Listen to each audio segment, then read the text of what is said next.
Today in the garage I have my 2013 Mark VI Golf TDI, and I'll be showing you how to change the fuel filter. The tools required for this job are a 3/8 ratchet, T30 Torx, a pick, a standard screwdriver, a Rostec cable, a Windows computer with VCDS, lots of towels, some safety glasses, some gloves, a siphon, a small bowl, some fresh diesel, and some power service that I'll have in this little bottle here. The fuel filter I'm using is from MAN. The part number is 936/1X. I'll show you what comes inside here.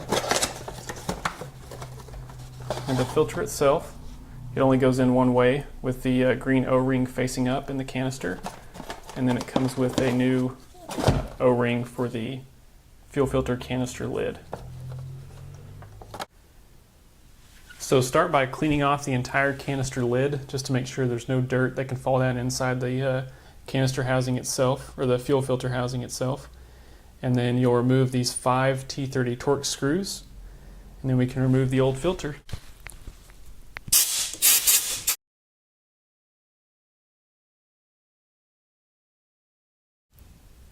I'm going to lay out a few towels because there's definitely going to be some spillage going on.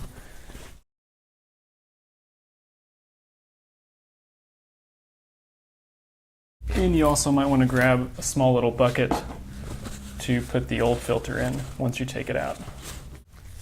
Now I'll go ahead and remove the 5 T30 Torx screws here.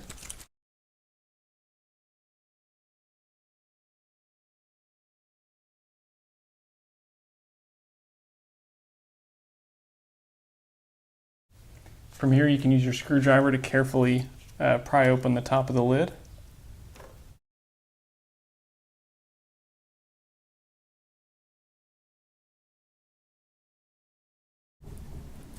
Now the filter is attached to the top lid here, so you'll kind of have to separate them out.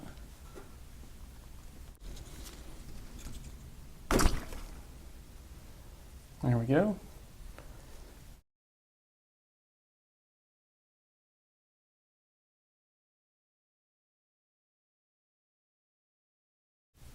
And real quick, if you look on the bottom side of the cap here, this little nipple here is what goes into the fuel filter itself, and that's kind of what you have to pry it away from when you're removing the filter.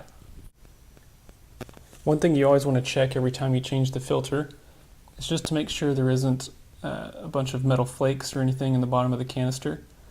This could be a sign of a high pressure fuel pump failure, so that's always something to look for. Mine looks good here.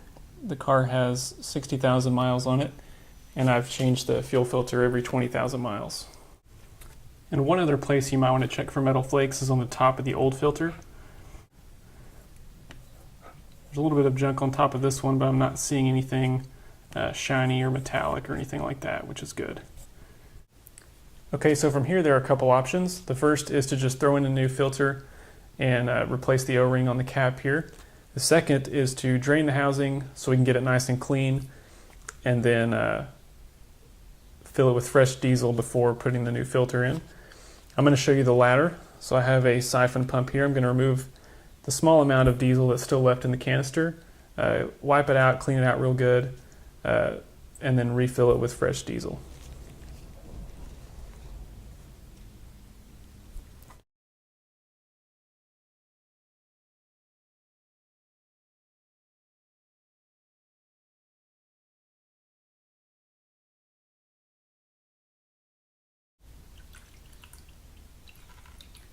And now that the canister is drained, I'll go ahead and clean it out really well and then put in fresh diesel and a new filter.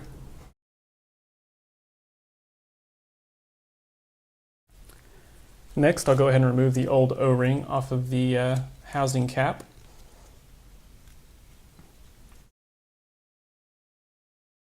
And put on the new one that comes with the filter kit.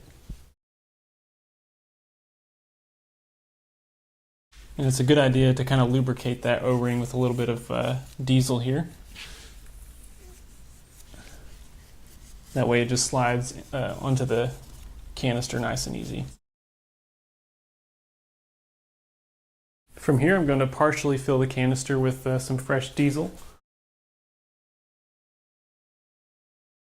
Now I'll go ahead and install the new fuel filter.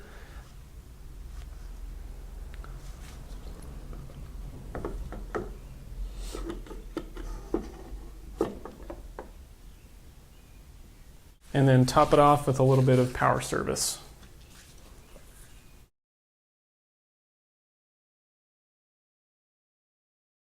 Alright, so with the new filter installed, new O-ring installed, and the filter canister filled with fresh diesel, go ahead and replace the cap.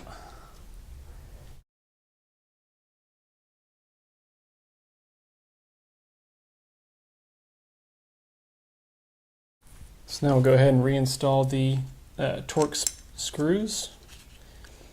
And these do not need to be very tight. I think the spec is around 4 foot-pounds. So just make them snug, but definitely do not tighten them very tight.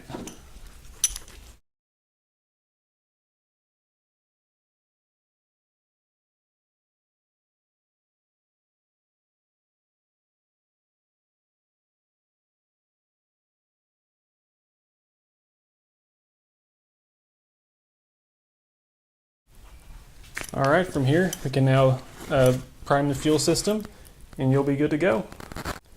Alright, so I've got my Rostec cable plugged into the car and VCDS pulled up.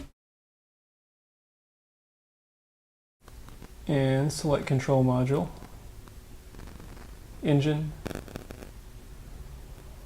basic settings, and on the drop down menu go to fuel supply pump activation, and you'll hit on. We'll run this for about 30 seconds, stop it, and then repeat that about 3 times just to make sure it's gotten all the air out of the system and the filter is properly primed with fuel.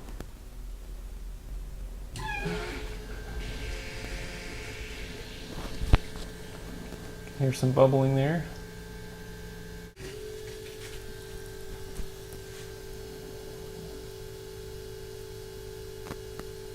From here, now that the new filter is installed and the fuel system is primed, the last thing to do is start it up, and if everything is perfect, it should start up without hesitation.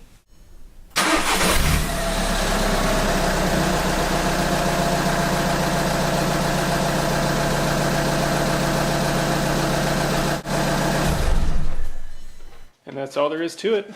Thanks for watching, guys.